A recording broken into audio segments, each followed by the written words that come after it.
So welcome back to Yes Group. मेरा नाम है आमिर और मैं हूं आपके आज की इस क्विज का होस्ट। ये क्विज सीरीज स्टार्ट की गई थी 28 अक्टूबर को। अब तक तकरीबन एक महीना ऑलमोस्ट कंप्लीट होने जा रहा है और मैंने आपके साथ बहुत सारे क्वेश्चन शेयर कर दिए हैं।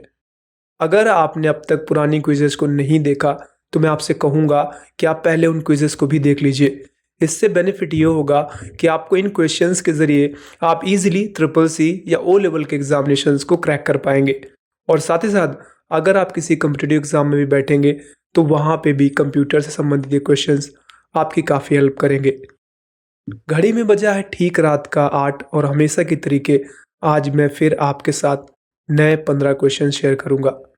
चलिए स्टार्ट करते हैं और देखते हैं आज की इस क्विज का सबसे पहला क्वेश्चन क्या है। What is the minimum zoom in libre office Calc spreadsheet. अगर आप लिब्रे ऑफिस कैल्क यूज करते हैं स्प्रेडशीट तो इसमें सबसे मिनिमम जूम कितना होता है। Option A 20%, option B 10%, option C 30% and option D 50%। अपना जवाब अब आप सेंड कर सकते हैं। आपका टाइम स्टार्ट होता है अब।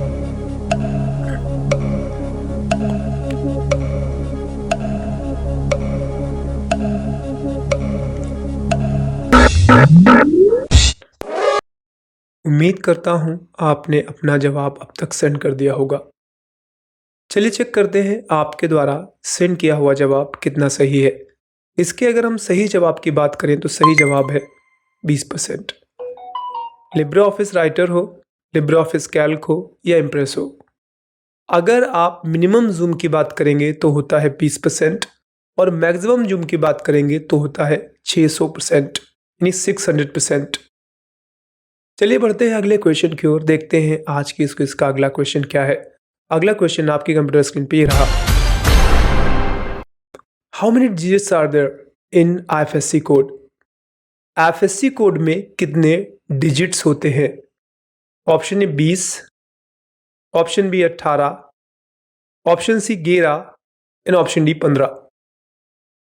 आपके हिसाब से इसका सही जवाब क्या है। अपना आंसर अब आप सेंड कर सकते हैं।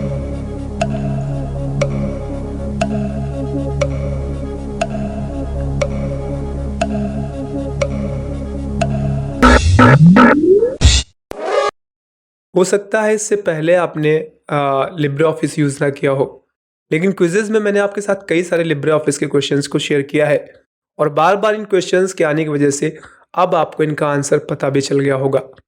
ये क्वेश्चन रिपीटेड है, इससे पहले ऑलरेडी मैं एक क्वेश्चन दे चुका हूँ आपको। आईएफएससी कोड से संबंधित काफ़ी सारे क्वेश्चन आपके साथ शेयर किए गए थे। वैसे अगर हम आईएफएससी कोड की बात करें, कितने अंकों का होता है, कितने डिजिट्स का होता है, स्पेशली अंक छोड़ दीजिए, तो टोटल अगर हम डिजिट्स की बात करेंगे तो होते हैं 11। सही जवाब था 11 और आपको पता होना चाहिए। अगर आपका बैंक अकाउंट है तो आपके बैंक का आईएफएससी कोड तो कम से कम आपको पता होना ही चाहिए। चलिए बढ़ते हैं आज की इस क्विज के अगले क्वेश्चन की ओर। देखते हैं आज का अगला क्वेश्चन क्या है। What symbol does a formula start with in LibreOffice? LibreOffice में कोई भी फॉर्मूला किस सिंबल से स्टार्ट होता है। इज इक्वल टू, दो, हैश या स्टार। अपना जवाब अब आप सेंड कर सकते हैं। आपका टाइम स्टार्ट होता है अब।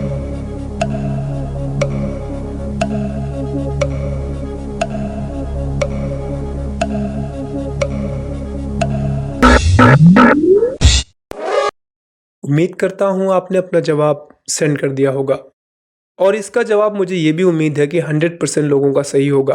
अगर आपने MS Excel यूज़ किया है तो आपको पता होगा हर एक formula is equal to symbol से स्टार्ट होता है। तो चाहे वो लिब्रे ऑफिस हो चाहे वो MS ऑफिस हो, फार्मूलोज की अगर हम बात करेंगे तो इज इक्वल टू से ही स्टार्ट होते हैं। चलिए बढ़ते हैं आज की इस क्विज के अगले क्वेश्चन की ओर। देखते हैं आज का अगला क्वेश्चन क्या है। अगला क्वेश्चन आपकी कंप्यूटर स्क्रीन पे ही रहा। Which of the following is an example of an open wallet? दिए हुए ऑप्शंस में से ओपन वॉलेट का एग्जाम्पल क्या है। मैं थोड़ा सा एक्सप्लेन करता हूं, इसके बाद आप इसका आंसर बेटर वे में कर पाएंगे। ओपन वॉलेट एक फीचर है, एक फैसिलिटी है जो कुछ ऐप आपको प्रोवाइड कराते हैं। ओपन वॉलेट के जरिए आप सामान का परचेज एंड सेल कर सकते हैं, मतलब खरीद सकते हैं। उससे आप पैसे विड्रॉ नहीं कर सकते, नॉर्मली अगर हम कुछ ऐप्स की बात करें, जैसे मान लीजिए गूगल पे होता है, तो गूगल पे से आप पैसे बैंक अकाउंट में ट्रांसफर कर सकते हैं, ठीक है ना, और कुछ खरीद भी सकते हैं। लेकिन जब हम बात करते हैं ओपन वॉलेट की, तो यहाँ पर अगर आप वॉलेट में पैसे ऐड करते हैं तो आप उससे कुछ खरीद सकते हैं, कुछ मतलब ये पर परचेजिंग का काम कर सकते हैं। बेसिकली आप उस पैसे को विड्रॉ नहीं कर सकते। तो आपके हिसाब से इसमें सही जवाब क्या है? भीम, ओपन वॉलेट का एग्जाम्पल क्या है? एम पैसे, फोन पे या पेटीएम? आपके हिसाब से इसका सही जवाब क्या है? अपना जवाब अब आप सेंड कर सकते हैं।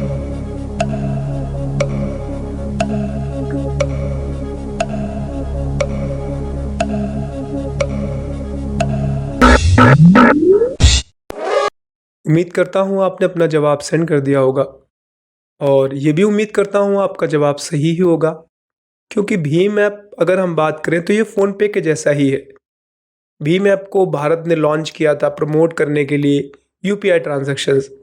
वो बात और है, भीम इतना पॉपुलर नहीं रहा, फ़ोन पे गूगल पे ही लोग ज़्यादा यूज़ करते हैं, और पेटीएम को तो हम भूल नहीं सकते। इसका सही जवाब था एम पैसे।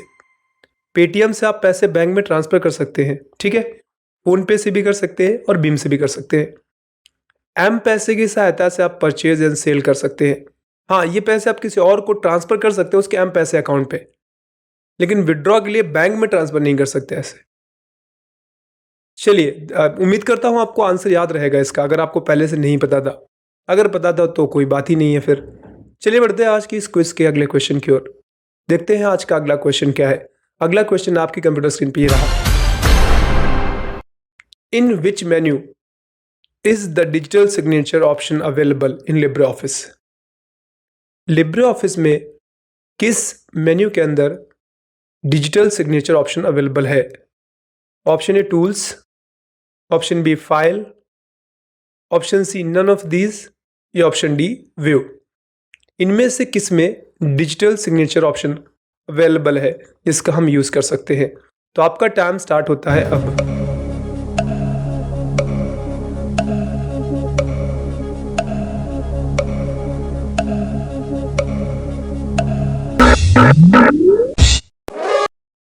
चलिए देखते हैं इसका सही जवाब क्या है। मैं कह रहा हूं कि आपको दिक्कत हो रही होगी क्योंकि आपने लिब्रे ऑफिस इतना यूज़ नहीं किया है, लेकिन जो आमतौर पे क्वेश्चंस आते हैं लिब्रे ऑफिस से वो तो मैं आपको तैयार करा ही रहा हूं ना। एक बार अगर आप क्वेश्चन को अटेम्प्ट करते हैं यहाँ, तो अगली बार से एटलीस्ट आपका आंसर उसको याद रहेगा, ठीक है। वैसे अगर हम डिजिटल सिग्नेचर की बात करें तो ये फाइल टैब में होता है। वैसे हम मेन्यू की बात कर सकते हैं, बट बेसिकली फाइल टैब से आप डिजिटल सिग्नेचर को इंसर्ट करा सकते हो डायरेक्टली। लेकिन अगर आप उसको ऐड करना है, डिजिटल सिग्नेचर बनाना है, तो उसके लिए फिर आप व्यू ऑप्शन का यूज़ करते हैं। तो इसका सही जवाब है व्यू। उम्मीद करता हूँ आपको याद रहेगा। जिनको ये ना पता हो डिजिटल सिग्नेचर होता क्या है तो बता देता हूँ। आप फोटो के रूप में कोई एक सिग्नेचर कैप्चर करके रखते हैं, या एक प्रकार से एक अपनी आईडी कैप बना कर रख लेते हैं, और बाद में जब भी कोई डॉक्यूमेंट होता है आप नीचे अपना साइन मारना चाहते हैं उसकी जगह पे, तो आप उसको यूज़ कर सकते हैं, ठीक है। इसके लिए आप जेपीजी इमेजेस का यूज़ कर सकते हैं। शेप चाहे तो खुद से ड्रॉ कर ले, वो आपकी चॉइस होगी। चलिए बढ़ते हैं आज की इस क्विज के अगले क्वेश्चन की ओर। देखते हैं आज का अगला क्वेश्चन क्या है। अगला क्वेश्चन आपके कंप्यूटर स्क्रीन पे ही रहा। What is E payment for buying and selling through internet? अगर आप इंटरनेट से कुछ भी परचेज करते हैं या कुछ भी सेल करते हैं, तो ई पेमेंट क्या होता है? ऑप्शन ए कैश पेमेंट, किसी को कैश देना। Option B payment of online services, अगर आप कोई ऑनलाइन सर्विस यूज करते हैं तो उसका पेमेंट करना। Electronic payment for buying and selling through the internet, electronic रूप से पैसों का मतलब आदान प्रदान करना बाय एंड सेलिंग के लिए। अगर आप पैसे का जैसे सेंड करना चाहते हैं, कैश ना दें, आप इलेक्ट्रॉनिक रूप से इंफॉर्मेशन का ट्रांजैक्शन करें, जैसे एग्जांपल गूगल पे या फोन पे। या पेमेंट ऑफ ऑनलाइन सॉफ्टवेयर, कोई सॉफ्टवेयर आप खरीदते हैं और उसका पेमेंट करते हैं, इसको कहेंगे। क्वेश्चन ये था कि ई पेमेंट कहते किसे हैं? तो अपना जवाब अब आप सेंड कर सकते हैं। आपका टाइम स्टार्ट होता है अब।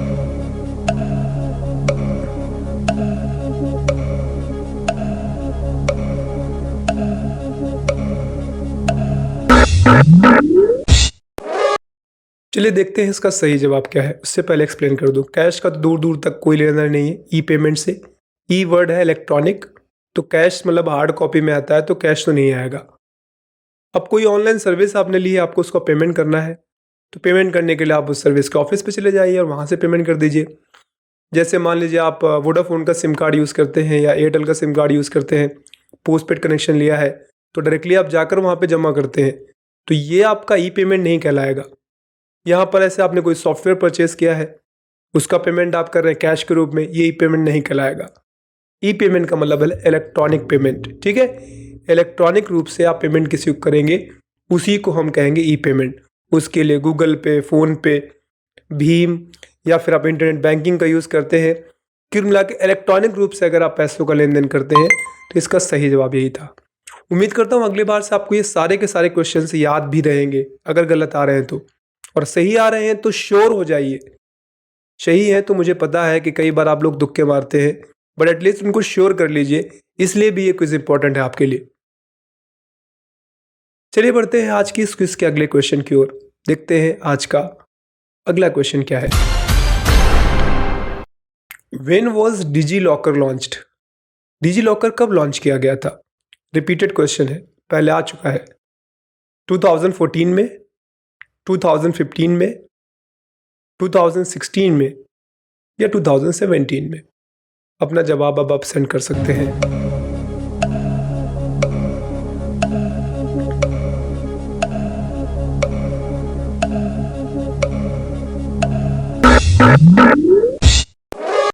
उम्मीद करता हूँ आपने अपना जवाब सेंड कर दिया होगा।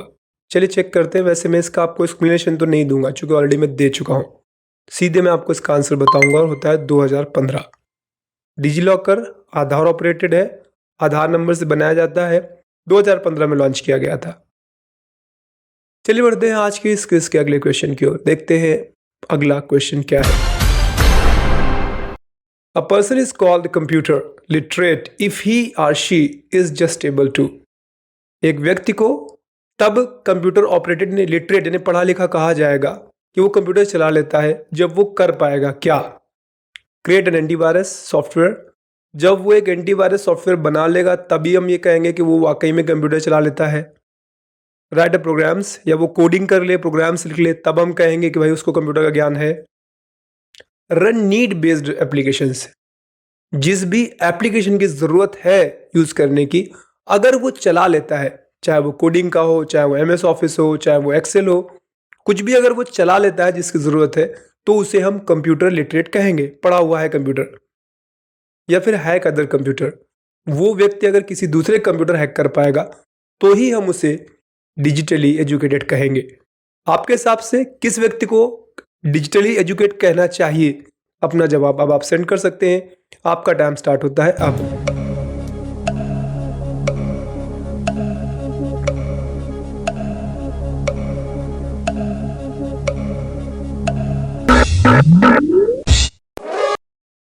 उम्मीद करता हूं आपने जवाब तो सेंड कर दिया होगा। चलिए चेक भी कर लेते हैं। सही जवाब था रन नीड बेस्ड एप्लीकेशन। जिस एप्लीकेशन को चलाने की ज़रूरत है, अगर वह चला लेता है तो उसे हम डिजिटली एजुकेटेड कहते हैं, कंप्यूटर लिटरेट कहते हैं। बाकी हैकिंग वैकिंग ज़रूरी नहीं है इतना कि हैकिंग करे तभी हम उसको कहेंगे। चलिए देखते हैं आज की इस क्विज का अगला क्वेश्चन क्या है। अगला क्वेश्चन आपकी कंप्यूटर स्क्रीन पे ये रहा। Which of the following is the meaning of D in 3D? 3D में डी का मतलब क्या है? 3D मूवीज हो सकता है आपने देखी हो, 3D एनिमेशन बड़ा चलन में है इस समय। यहाँ पे जो डी वर्ड है, इसका फुल फॉर्म क्या है? क्या मतलब है इसका? डिवीजन, डिस्प्ले, डायमेंशन या डिस्कवर? अपना जवाब अब आप सेंड कर सकते हैं। आपका टाइम स्टार्ट होता है अब।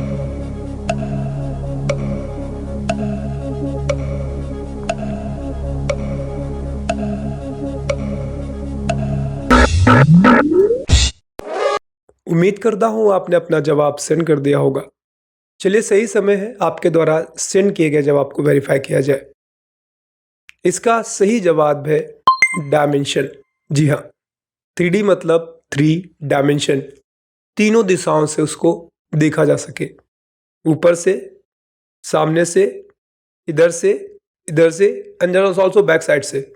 3 डायमेंशनल है, बस नीचे वाला छोड़ दीजिए, तीनों दिशाओं से उसको ऑब्जर्व किया जा सके। तो आपने देखा होगा कि कैमरे एंगल्स कई बार अलग अलग जगह से लगाए जाते हैं। चलिए बढ़ते हैं अगले क्वेश्चन की ओर, देखते हैं आज का अगला क्वेश्चन क्या है। अगला क्वेश्चन आपकी कंप्यूटर स्क्रीन पे ये रहा।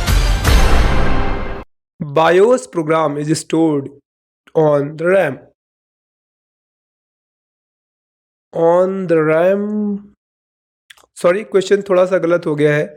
BIOS प्रोग्राम किस पे स्टोर रहता है, ये क्वेश्चन होना चाहिए, थोड़ा यहाँ पे गलत हो गया है, किस मेमोरी पे होना चाहिए था, ठीक है। So there is some mistake, I hope you will not mind. Question है कि BIOS जो कंप्यूटर सिस्टम का होता है वो किस पे स्टोर रहता है। वैसे मैं BIOS बता दूं कहते किसे हैं। जब आप कंप्यूटर ऑन करते हो या लैपटॉप ऑन करते हो, सबसे पहली स्क्रीन आती है काली काली, उसमें कुछ चीज़ें लिखी रहती है। आमतौर पर जिस कंपनी का लैपटॉप है तो वो लिख के आता है, जैसे HP का है। अगर आप मोबाइल फ़ोन यूज़ करते हैं तो जब आप पहले मोबाइल फ़ोन ओपन करते हैं तो काली स्क्रीन पे सैमसंग लिख के आता है, Vivo या MI जो भी है। तो यही है आपका BIOS। क्वेश्चन है ये कहाँ स्टोर होता है, रोम पे, रैम पे, दोनों पे रहता है या किसी पे नहीं। तो आपके हिसाब से इसका सही जवाब क्या है, अपना जवाब सेंड कर सकते हैं।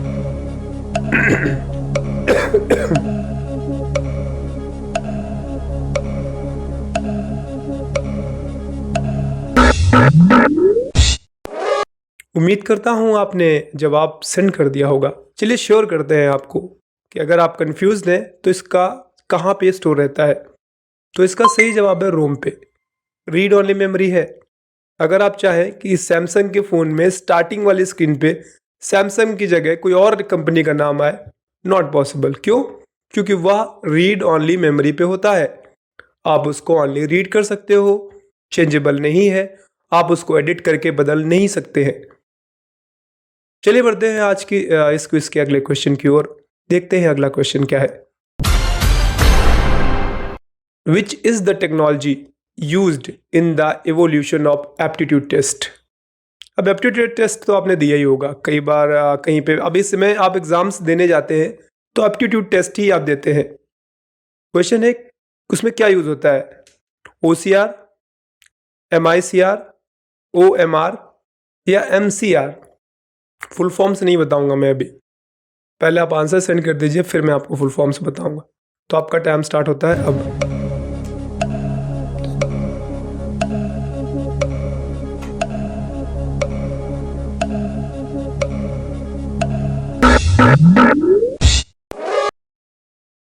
उम्मीद करता हूं आपने जवाब सेंड कर दिया होगा। वैसे इसका सही जवाब था OMR। याद आया, OMR शीट।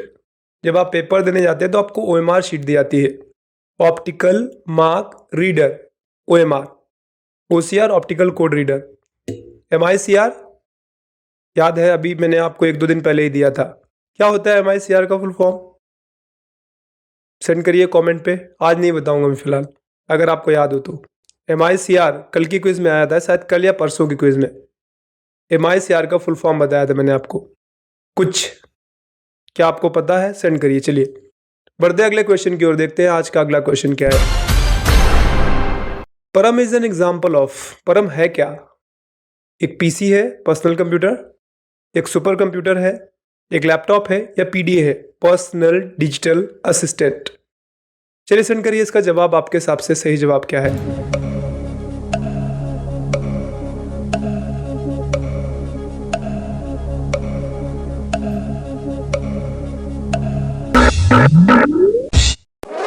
उम्मीद करता हूं आपने इसका जवाब सेंड कर दिया होगा। चलिए चेक करते हैं आपका जवाब सही है अथवा गलत। इसका सही जवाब है सुपर कंप्यूटर। याद आया, परम अनुराग किस देश से बिलोंग करते हैं? आंसर था इंडिया। परम क्या है? सुपर कंप्यूटर है। ठीक है, चलिए बढ़ते हैं अगले क्वेश्चन की ओर, देखते हैं अगला क्वेश्चन क्या है। अगला क्वेश्चन आपके कंप्यूटर स्क्रीन पे ये रहा। Main computer network is called. एक नेटवर्क है, उसमें कोई एक मेन कंप्यूटर है, वो सर्विसेज देता है बाकी कंप्यूटर्स को, तभी तो मेन है ना। उसी कमांड पे सारे कंप्यूटर चलते हैं। कहते क्या है उसको? Client computer, micro computer, tablet या सुपर कंप्यूटर, या सॉरी सर्वर कंप्यूटर। आपके हिसाब से इसमें सही जवाब क्या है? अपना जवाब आप सेंड कर सकते हैं।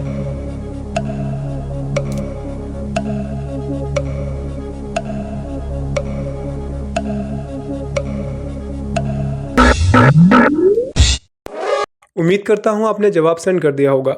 चलिए चेक करते हैं आपके द्वारा सेंड किए हुए जवाब का जो भी आपने जवाब दिया इसका सही आंसर किसका था। क्लाइंट तो नहीं कह सकते, क्लाइंट किसी को सर्विस देता नहीं, क्लाइंट सर्विस लेता है, तो गलत है। ऑलराइट, माइक्रो कंप्यूटर नहीं होता क्योंकि माइक्रो कंप्यूटर्स में कंप्यूटर्स को कंट्रोल करने की क्षमता नहीं होती, अपने आप में ही काम करता है, गलत है। सही जवाब है सर्वर। उम्मीद करता हूँ आपको पता होगा, सर्वर्स चले गए हैं तो नेट नहीं आ रहा है, ठीक है, याद रहेगा, मुझे ये भी उम्मीद है। चलिए बढ़ते हैं अगले क्वेश्चन की ओर, देखते हैं अगला क्वेश्चन क्या है। What was used in first generation computer? पहली जनरेशन के कंप्यूटर्स में क्या यूज किया गया था? Vacuum tube, transistor, IC chip या माइक्रो प्रोसेसर? सही जवाब क्या है? आंसर सेंड करिए।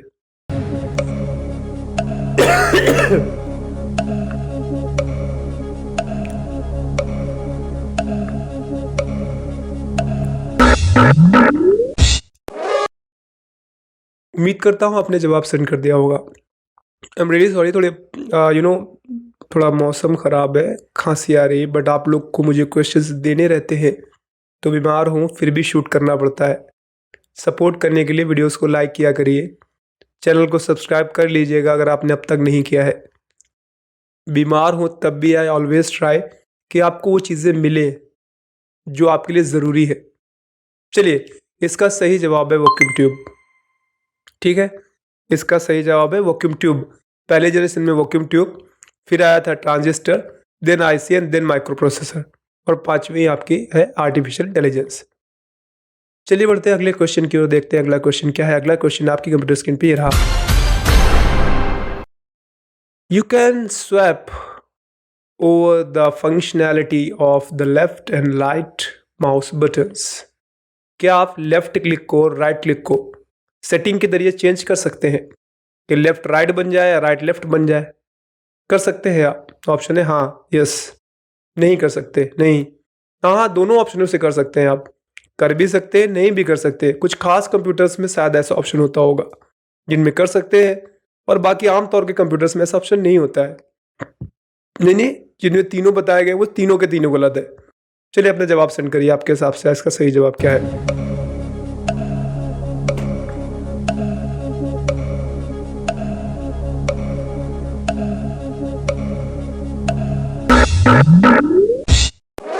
चलिए देखते हैं इसका सही जवाब क्या है। तो इसका सही जवाब है हाँ, आप एक आम कंप्यूटर में भी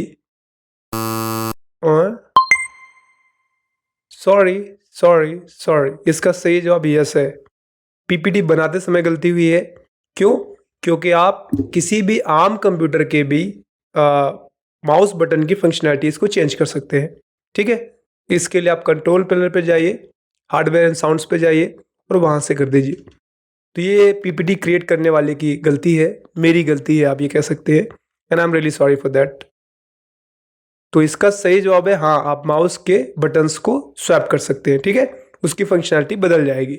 उसके लिए आपको आपके कंप्यूटर में कंट्रोल पैनल पे जाना है, हार्डवेयर एंड साउंड्स पे जाना है, माउस चूज करना है, फंक्शनैलिटी पे जाइए, अपने हिसाब से सेटिंग कर लीजिए। तो इस तरीके से आज के 15 क्वेश्चंस आपके समाप्त होते हैं। कुछ पुराने क्वेश्चंस थे, कुछ नए क्वेश्चंस भी आए हैं। उम्मीद करता हूं पुराने क्वेश्चंस को बार बार रिपीट करके आप उनमें और श्योर हो गए होंगे, और कुछ न कुछ नए क्वेश्चंस भी सीख ही रहे होंगे। चलिए सीखते रहेंगे, कल फिर मिलेंगे ठीक रात 8 बजे। मुझे मैसेज ना करना पड़ा करे, प्लीज़ आप लोग अपने आप से आ जाया करिए। चलिए कल मिलते हैं, तब तक के लिए अपना ख्याल रखिए, कंप्यूटर सीखते रहिए। बाय बाय, सब खैर।